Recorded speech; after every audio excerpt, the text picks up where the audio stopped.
So what is y'all creative process like? Tell me. Mine, I gotta be in a good headspace to create. Because trying to create and not being in a good headspace is borderline impossible. Trying to just, write a character, what that character would say is very, very, very difficult. And it takes a lot of brain power because you actually, when you're doing that, when you're writing film, you actually have to know every detail and drop about your character. And most people that write, that I've heard of, they know their characters inside and out. In fact, those characters are like living and breathing,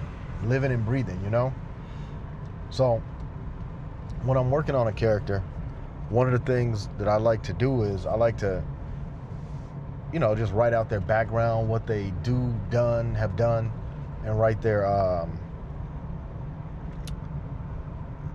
mind state out at certain scenes. And sometimes it becomes very difficult to do. A lot of times it's not too difficult, but sometimes it is to do. So you sit down sometimes and you try to write and you just end up with that blank page, no matter what, when the days that it's difficult. Any of my writers out there can, understand that? Then there's days where you are so inspired, the pencil is burning in your hand. It's burning in your hand to come up with, what you got in there to get it on the paper. It's just burning, and you just gone till your hand hurts or your type finger hurts for those people that actually, type it out. I like to do a combination of both, I notice. So one of my favorite characters that I've ever created, his name is Grandin, and he actually is a summation of a lot of fear I have. Like, you get a old man who got zero bounds and zero restraints in life, and there's nothing he won't do. It's just he ain't tried it yet, or he has tried it yet. So, and he's not like us where we're conditioned to say this is bad, that's bad. He's been deconditioned, desensitized through his own personal trauma.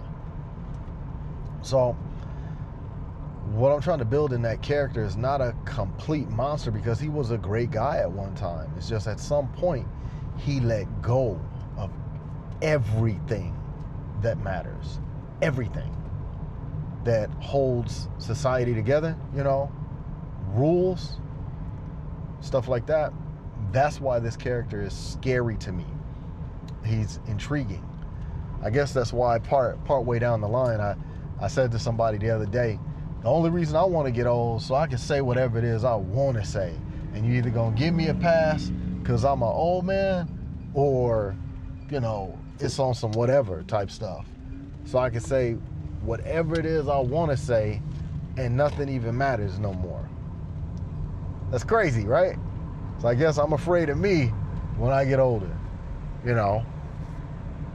So, the character Grandin, he doesn't have any bounds or any rules.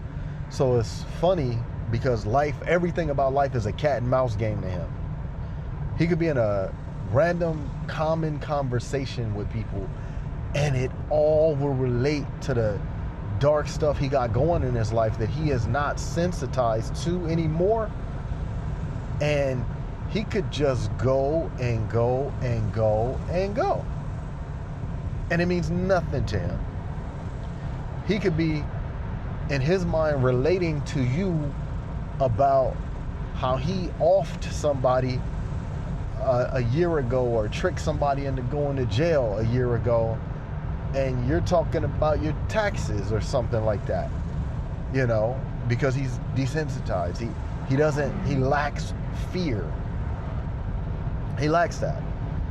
And one of the things, if you pay attention in society, is a lot of people are starting to kind of, try to live that whole concept and premise out. Doing things that they shouldn't do, you know? So when I look at it, you know, and also there's an element of, he's an old man, so he ain't got nothing to lose. He can do whatever he want to do. So that's why that character is so dear to me. I look at him as like one of the summations of all fears. An old person that doesn't, you know, is not afraid to do the thing that you would not do, that you like got a little more sense. That kind of person rewrites the rules. That kind of person means you cannot deal with them in the conventional way. You cannot approach them in the conventional way. You have to keep an element of no one is above suspicion when you're writing this type of character. And that's why this character, I won't let him go, because I can see him getting down doing a lot of stuff. There's a lot of movies that I've seen that have done this and went this route, but it's something about my character that was crafted by me and Theo Bray that really, really bring that out. And he's having fun while he's doing it. That's the part that's the absolute most terrifying. Like, what if the thing to you that was almost nothing to you but everything to everyone else, that everyone else could be, their life be devastated by, but this person, it could be just Tuesday to them.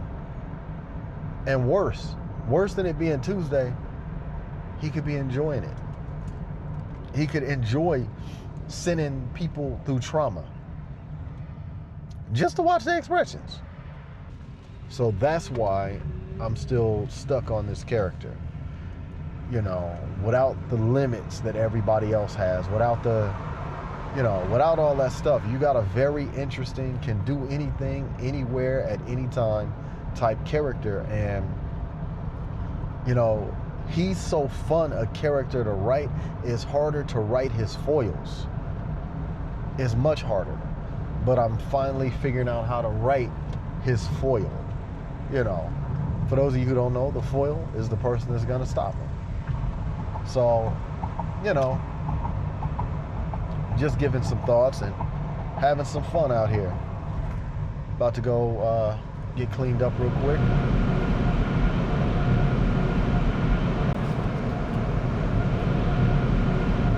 I guess what inspired me to tell y'all about creativity and my creative process is there's somebody I know, and they do YouTube, and they've done pretty good for themselves.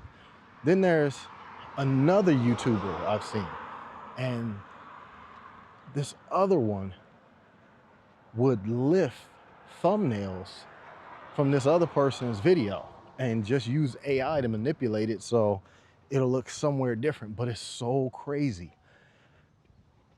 This person who created the original video, I don't know how. Somehow their video came across in their YouTube feed. They saw it and they immediately recognized the thumbnail, even throughout that. So it's kind of like, wow, man. It's like, it really tells you. I mean, some people in this world are creative people. Some people are just not.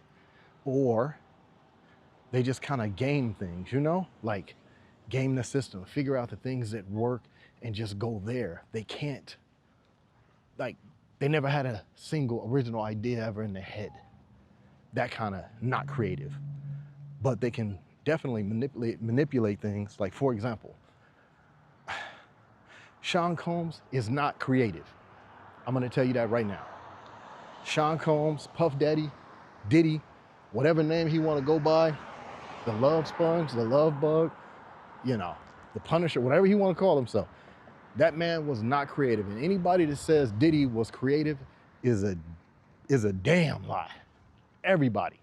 No, Skippy, well, all he did was put the pieces together. That part is not creative, that's organization.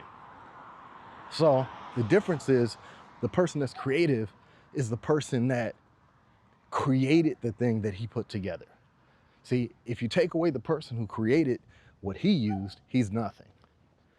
That's not to say that he wasn't necessary to get any form of success for anybody, but that's a different side of the coin. But what we're talking about is creativity. Where does your creativity come from? It'll never be an original thought, because somebody once said, there is nothing new under the sun.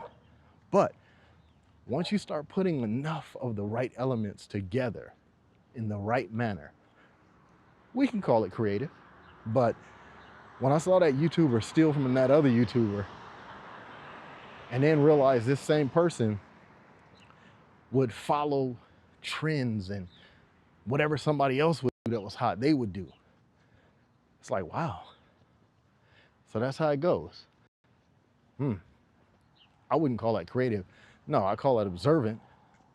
I mean, that's good in its own sense, but not creative, not really the same thing. Just, just doing what you got to do to win. But once the system changes, that kind of system breaks down, because now they have to figure out a whole new way. So that's what this video was about, creativity. Where do y'all get y'all creativity from, y'all? Somebody hit me in the comments, tell me, where does your, if you're a creative type individual, where does yours come from? Mine, I can tell you now. I've read tons of comic books coming up, watch lots of wrestling, still watch wrestling, I love it, I don't care. I wish you would. I wish you would. I'm driving now.